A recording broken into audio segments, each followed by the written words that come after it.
The borders of space and time have opened once again, and transmitting from the mountains of West Virginia, it's time once again for Let's Find Out with Diego. The universe is waiting for you. All systems go. On this episode of Let's Find Out, step into the shadows of southeastern Ohio as we uncover the story of Black Sasquatch. After a 15-year silence, this band re-emerged from the caves, converting an abandoned trailer into their new musical lair in 2018. Their sound, a powerful concoction of rock, punk, and metal that you simply have to hear to believe. And you can, because their new EP, Sighting, is available now exclusively on Bandcamp. All this plus more. Please welcome first-time guests, our good friends from Black Sasquatch. My friends, welcome to Let's Find Out.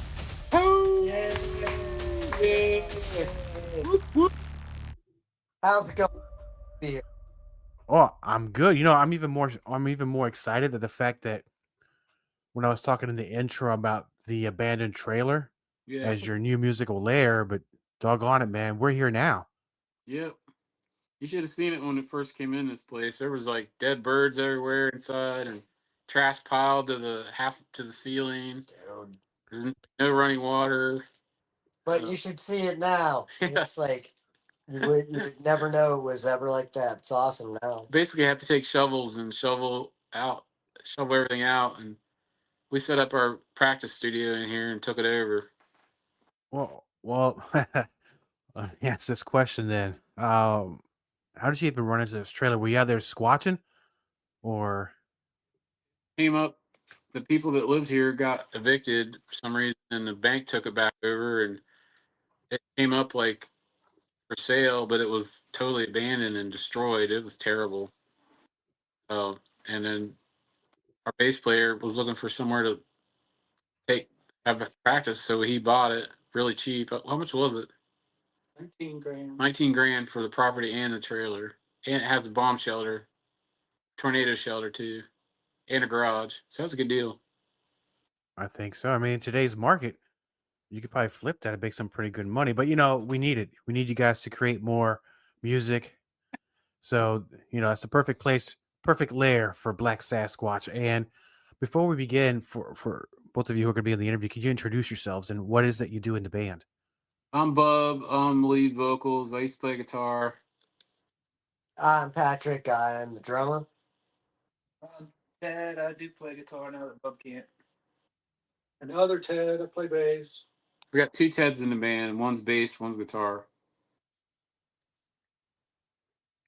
And now, part of the story that I received that was emailed a few weeks ago, there was a 15-year hiatus. So what caused it hiatus, and then what got you guys to come back?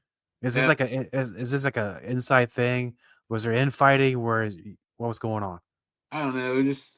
We were together, and we put out it was straight hardcore punk rock, and then we put out a EP, and then we just sort of like stopped. We were gonna play a show, and I attacked a drummer, and Not me. it was a different drummer, but Okay. I was playing, jumped over the drums with my guitar, They have the ultimate and so punk rock first show, yeah, which didn't go down because they got in a fight and beat each we other. got in a fight, and he broke his hand. So that was that was right before our first show. So we sort of just dissolved.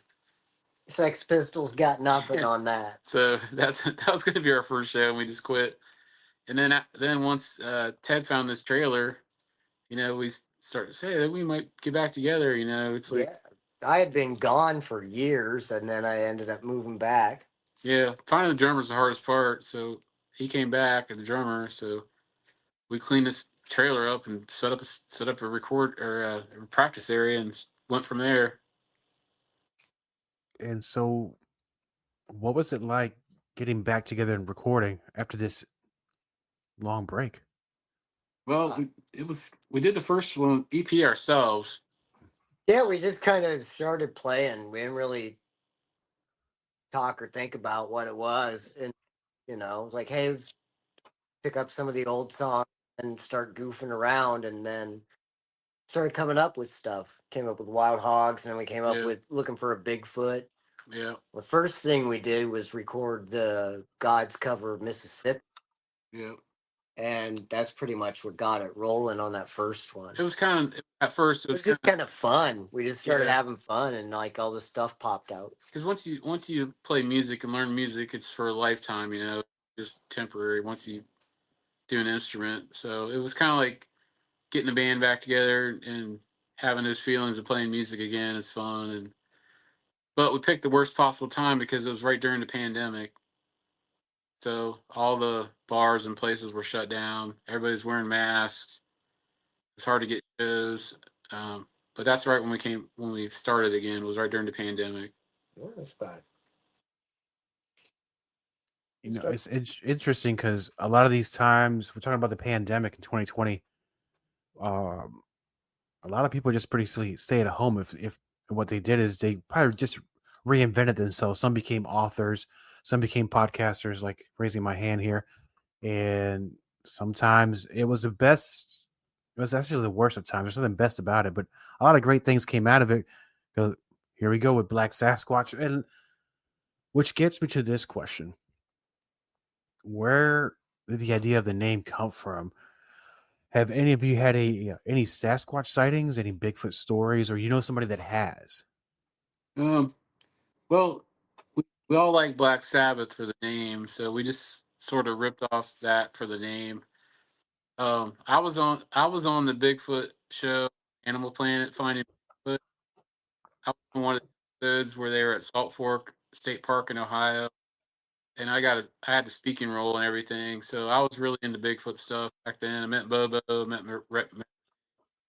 met Cliff, I met Moneymaker. All those people were there, and we just sort of combined Black Sabbath with the Bigfoot thing, and it's one name. We're just kind of knocking around names. We didn't have really have an idea in mind. We were just kind of like hadn't seen each other in years and been like, hey, let's start playing again. So we did. And then the name Black Sasquatch popped out. I don't know who said it, but it was like It was Ted. Ted one. Ted raised his hand. Yeah, first Ted. And so we all said that was the first one that we all agreed that we liked, and that was it. It's a good name because it sticks out. Yeah, and it like it. Yeah, and it's it lends itself to cool mystic imagery, and it is kind of an interesting thing. Bub here got lots of crypto tales. Yep. Well, I interrupted. He was talking about the show. No, they're all top secret. Sorry. CIA says you can't talk about it, Bub. Hey, give me another one, would you? No, I mean, we're not talking UFOs. I think it's safe to talk about Bigfoot or Sasquatches. So, if you don't mind sharing with the listeners of Let's Find Out, what kind of stories do you have? Can you pick a one real good one? It was probably like 1970, 76 maybe, 77.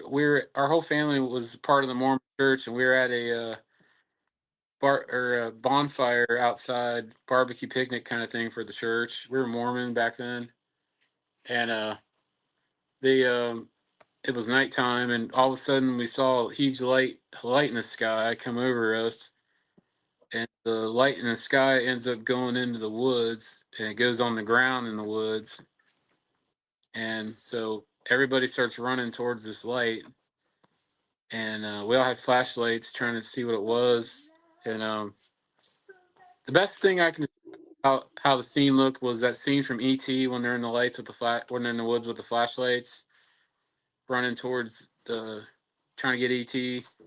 That's what it was like in the woods. And our mom held me and my brother back. We were probably like 5 or 6 years old, and told us we weren't allowed to go in the that thing was that just landed. But the light it put out was it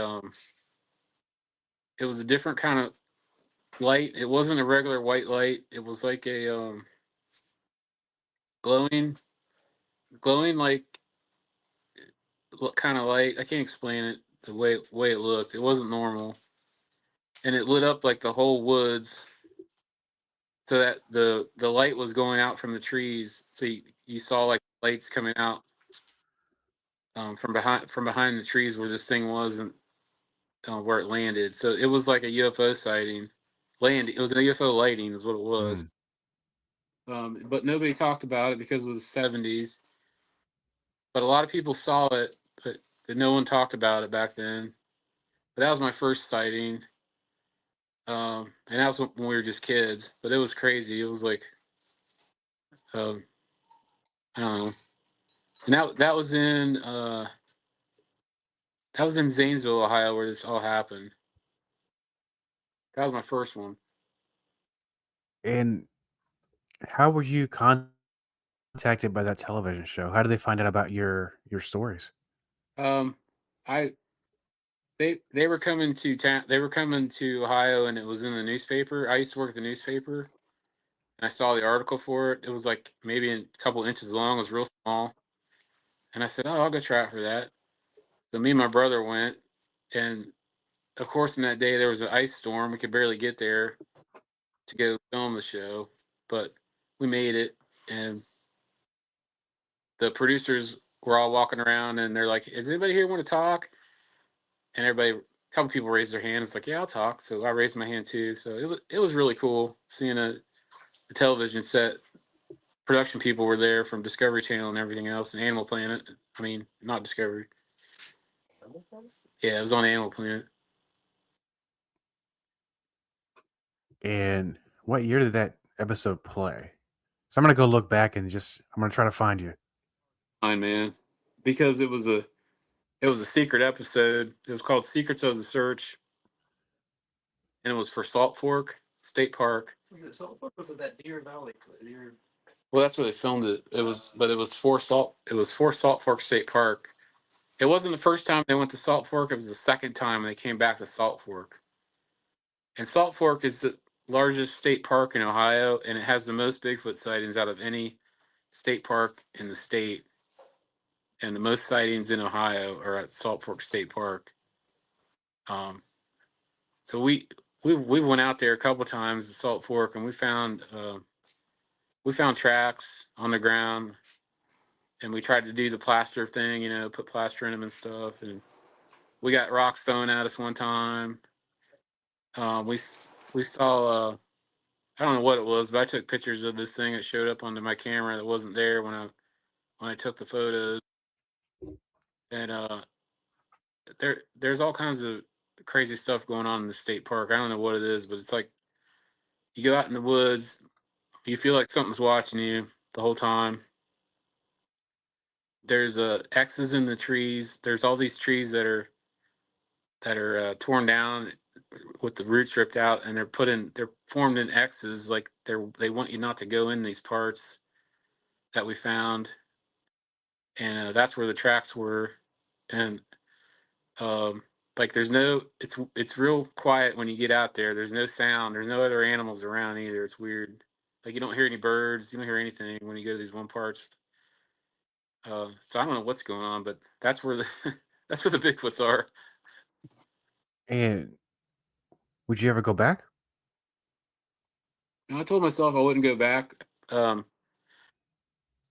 I went back once, and when I went back, nothing happened. I didn't see anything, of course. It's usually how it goes. But something had knocked down a 100-year-old tree across the trail, so you couldn't get back to there anymore. Like they were trying to keep you out. The part we go walk back to, it's completely blocked by this 10-ton 100-year-old tree that something knocked over.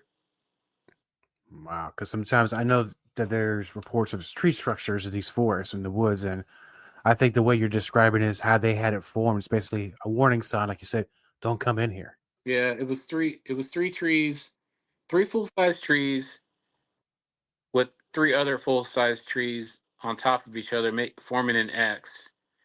Like an X, X, X, right next to each other. Three X symbols in this part of the woods where we found the Bigfoot track. I don't know how anyone else could have done that without getting major machinery back there. Or you could do it with chainsaws, but you can't pick those trees up and put them in X's like that. You know, that's just, it's definitely a warning sign.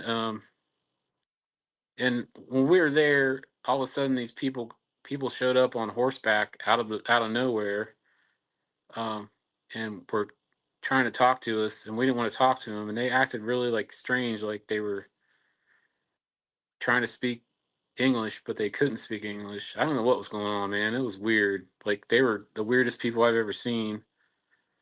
And it was right there where the X's were in these trees that these people come on horseback, a man and a woman, and they were like, "How am doing today?" to me and Ted.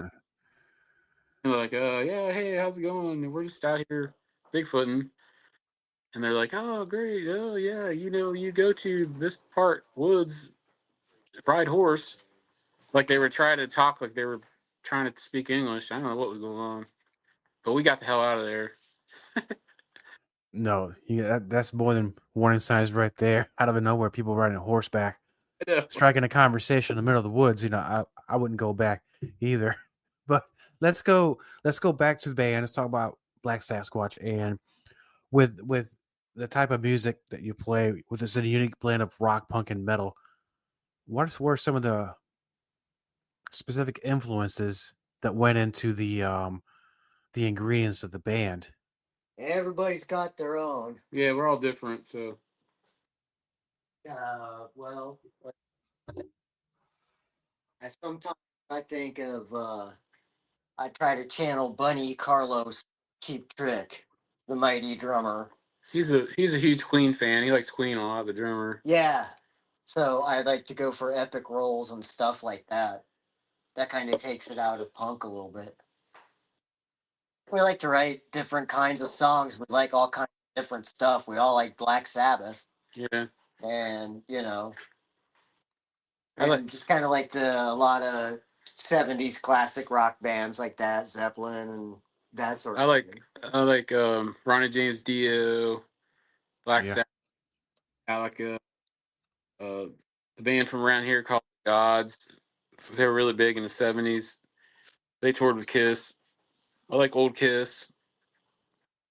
Definitely grew up listening to metal. Like I said, like Dio, like Iron Maiden, Judas Priest, the metal of the '80s and whatnot, and making stuff loud and whatnot. I know Ted Wilson, the bass player, he was super into the Ramones. So that's where the punk stuff comes from, I think.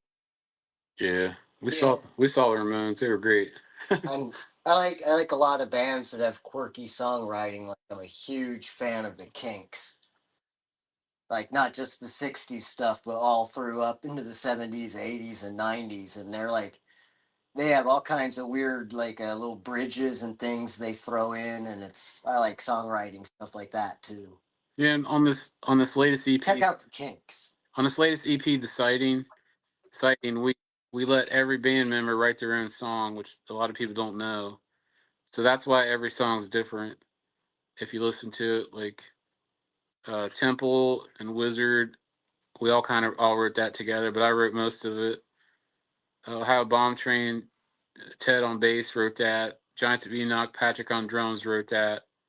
We Are Not Alone is written by Ted on guitar.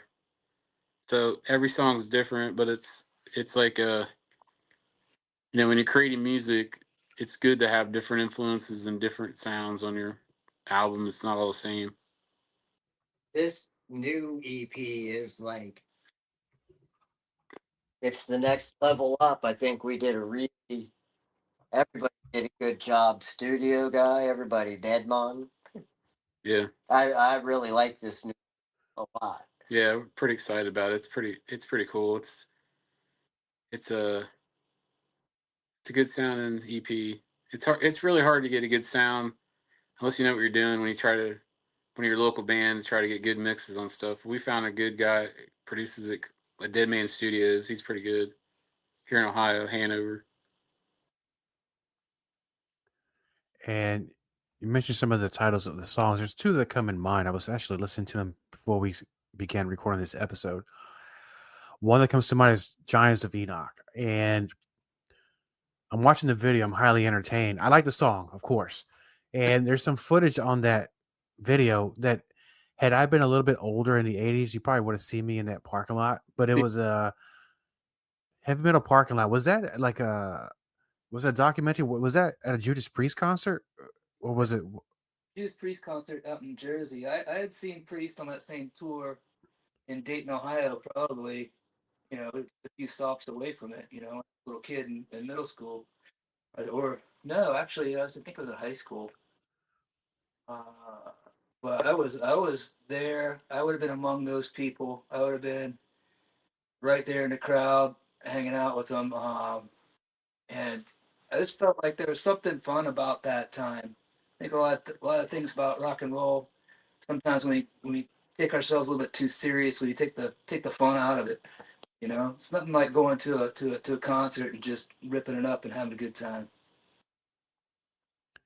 Yeah, and no, I'm in plenty of concerts, and sadly, I've never seen Priest. I don't know how I've not seen them yet. Oh man, when I saw Priest, they did they came out with Electric Eye at the start and they had a giant eye on stage that was shooting lasers out to everybody. It was awesome. I was front row too. I couldn't hear for like 3 days. Good. Because that was turbo. I wasn't there. And then moving on to Ohio Bomb Train, because that tune, it's a lot of fun to listen, but the subject of that song, it kind of sucks in a way because it's an event that happened in East Palestine. It was a train derailment, but the event happened, but it was shortly forgotten. It was pretty much ignored. And do you know if anybody made this right as far as making sure these people are okay? Well, they just granted, I think the EPA. Don't quote me on the number, but I think it's like $80 million survey is going to take place to assess these people's health, and they are all suffering. And the train company wanted their train track open, is the long and short of it. So they blew up the wrecked tankers full of toxic chemicals, and they all went in the river, and they went downstream to everybody else, and they went in the air and rained on everybody. And we talk about that in the song. Yeah, it's a mess. And then somehow the EPA safe, and the governor's like, "Yeah, go back." And literally everyone went back and got sick, and all their home values are worth nothing now. So they're trapped there. They can't leave because you can't sell the house because no one's going to buy property there because everything's poisoned. And then they're taking the water that's there that they're pumping in the ground. They're taking the wastewater and they're depositing it in Coshocton, Ohio, into the ground. That's by us. So we're downstream from that too. So a lot of people don't know that. It's a mess. I'm even surprised it was even allowed to happen. And I shouldn't really be surprised, but at the same time, I think now with the age we are with 24/7 news and people with phones, you figure somebody would have gotten out. Yeah, that's kind of why we wanted to write a song about it.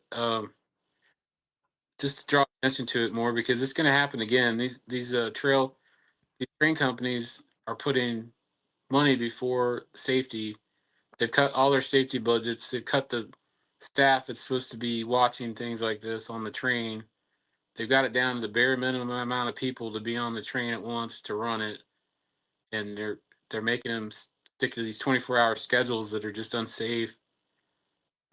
So it's scary because the trains are in every town. This could happen anywhere. Yeah, in fact, here we get trains all over the place. It's pretty scary when you really think about it, because it's not the only place where there was a train derailment a couple of years ago. I think it was other towns has happened to here in the States, but hopefully everybody will turn out okay. And now moving to, because I know you just released Sighting, and it's available on Bandcamp, correct? Yeah. We wanted to put it on Bandcamp first because Spotify only pays you 0.001 of a penny per stream, which should be illegal. They don't give you anything on Spotify for these for independent artists. Even if you're a nationally known artist, you get 1 million streams, you only get $30 or something like that, and it's highway robbery. So we'll make more money just putting it on Bandcamp, and people can do individual songs for $1, or they can download the whole EP if they want, if they like it. Are there also physical copies available?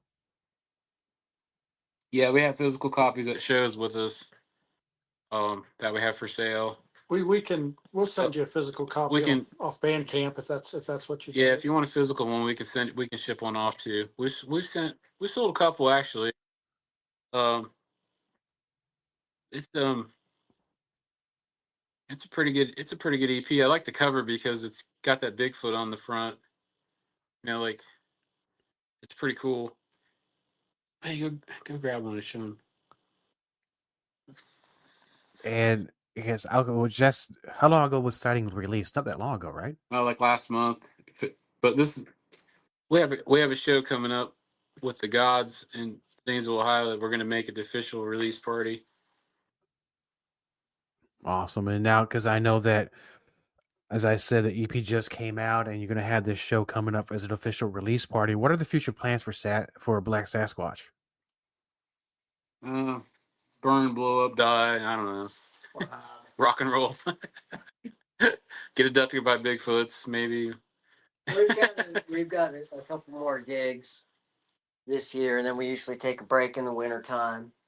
Yeah, and it's like we haven't written any new stuff in a while, so we're gonna kind of take some time in the next couple months. And yeah, that's the cover there with the, check it out online, with the Bigfoot coming out behind the trees. it's all mystical and mysterious. You see that? I see that, man. That's a good looking cover right there.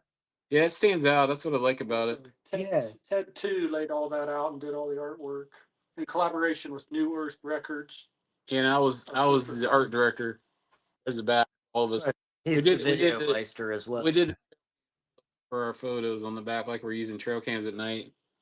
Like the Yes, look at that. Yeah, That's actually my senior picture. I am naturally green like that. maybe it's have some extraterrestrial DNA. You never know, man. You might want to get that checked out. Yeah, it's an unknown element in my blood.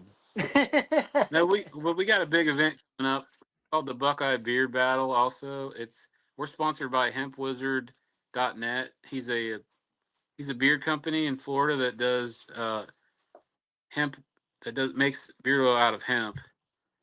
So it's going to be a pretty cool event. It's going to be like 10. Anybody that has a beard or a mustache or a goatee can be in it. Yeah, and it's our third year doing the event, and it's gotten bigger each year. Yeah, it's pretty awesome. So we're real glad we've got a new place this year that's bigger and it's outdoors, and we're looking forward to this one. It's on our Facebook. If anybody wants to look us up on Facebook, you can find all these events out on our page. We also used to set up at the Ohio Bigfoot Convention every year at Salt Fork and have a vending table. We used to sell like all kinds of shirts and sell out of stuff and CDs and everything there.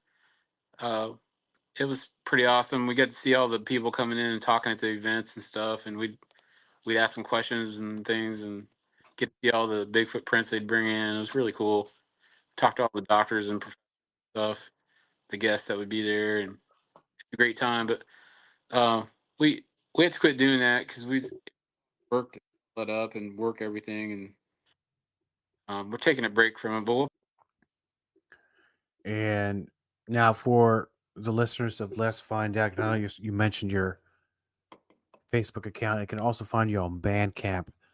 Other than those two sites, are there any other sites we can learn more about you? You got about your social media? yeah, we got YouTube channel. We have Instagram. We got Twitter. Just about anywhere online you can look us up. Check us out. We have some stuff on Spotify also, even though we get mad they don't pay us anything. But you can listen to us on Spotify.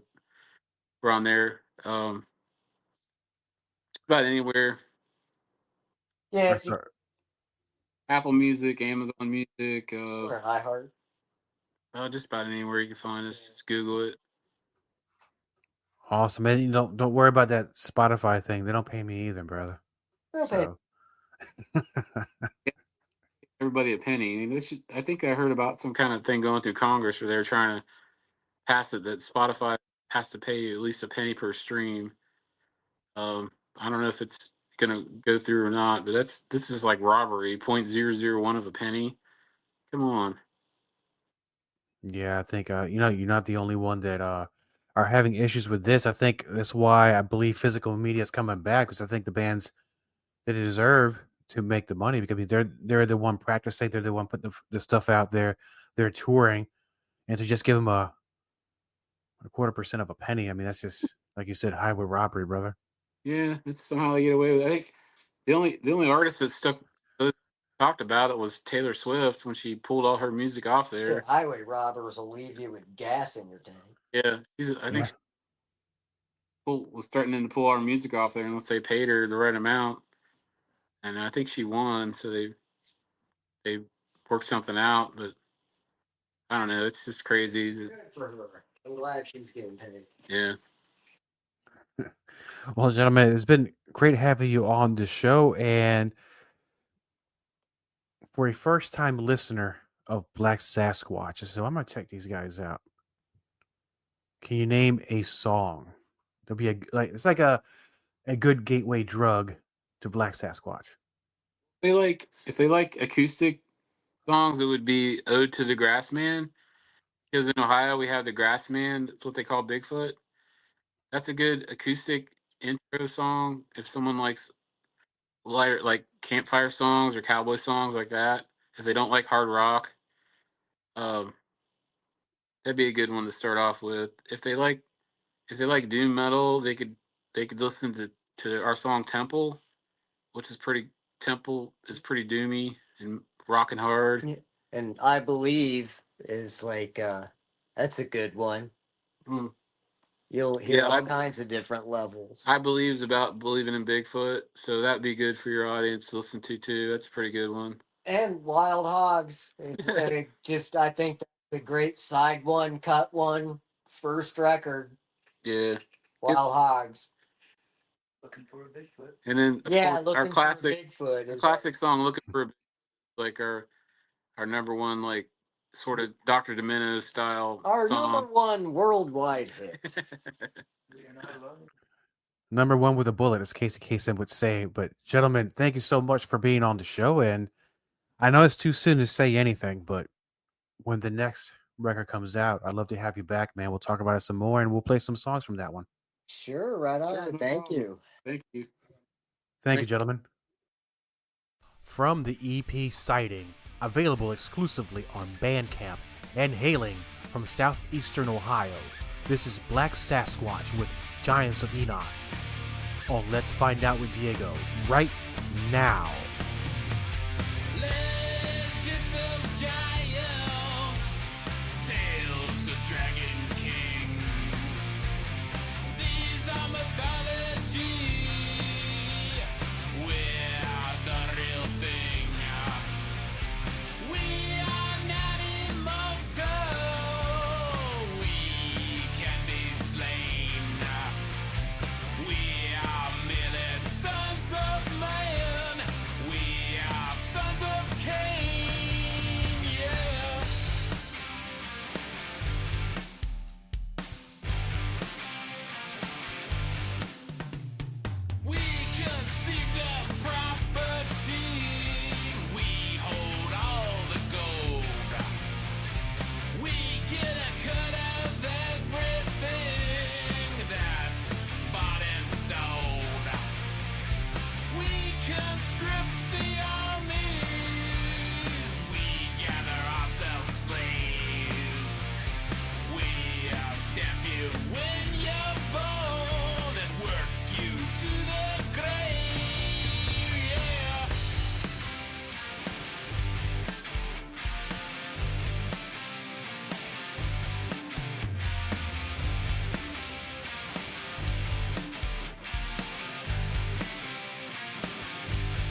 You hear? I hear. Oh! Copyright Diego the Podcaster. All content for Let's Find Out is the property of Diego the Podcaster and is served directly from our servers with no modification, redirects, or rehosting. All celebrity impersonators are paid performers. The impersonated celebrities do not endorse or promote any views or opinions expressed by our guests, Diego the Podcaster, or Let's Find Out. The information shared on Let's Find Out with Diego is provided on an as-is basis, with no guarantees of completeness, accuracy, usefulness, or timeliness.